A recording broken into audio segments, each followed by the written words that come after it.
Tout le monde applaudit quand quelqu'un entre dans une institution supérieure.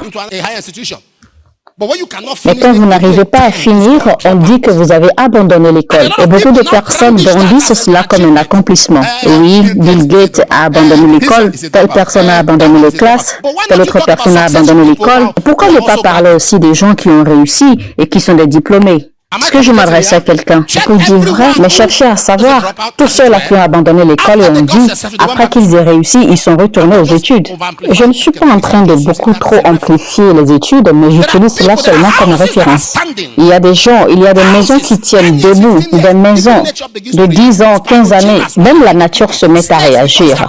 Des arbres hauts partout autour du bâtiment. Le bâtiment devient une habitation des reptiles. Même les animaux commencent à réagir contre le non-achèvement. Et certains d'entre vous, il y a beaucoup de vos rêves que vous avez gardés quelque part. Vous les cachez quelque part. J'ai l'habitude de dire que la procrastination est un ennemi du temps. Vous les conservez quelque part.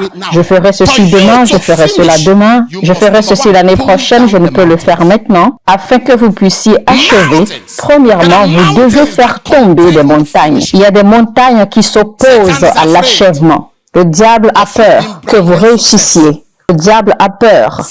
Et c'est quoi une montagne? Quand la Bible utilise le mot montagne, ce n'est qu'un synonyme. Les synonymes, en fait, sont des expressions qui sont utilisées pour signifier la même chose. Pour démontrer quelque chose qui est similaire. Pas le contraire, mais quelque chose qui ressemble à. C'est de là qu'on sort l'expression synonyme. Alors, quand la Bible parle de montagne, les montagnes sont des objets inanimés. Et ça parle de quelque chose qui est stable, quelque chose qui ne bouge pas, quelque chose qui est bâti. Donc, il y a des gens dont leur vie, leur existence est stable et solide, qui ne vacille pas, qui ne bouge pas. Donc, il y a des gens, il y a des montagnes. Donc, quand vous faites face à des batailles, et plus vous jeûnez, plus vous priez, et peu importe ce que vous faites, le problème ne se résout pas. C'est ce qu'on appelle une montagne. Vous avez jeûné, vous avez prié, vous avez fait tout ce que vous connaissez, et pourtant le problème demeure. On l'appelle comment? Montagne. Faire tomber les montagnes. Mais voici ce que la Bible dit.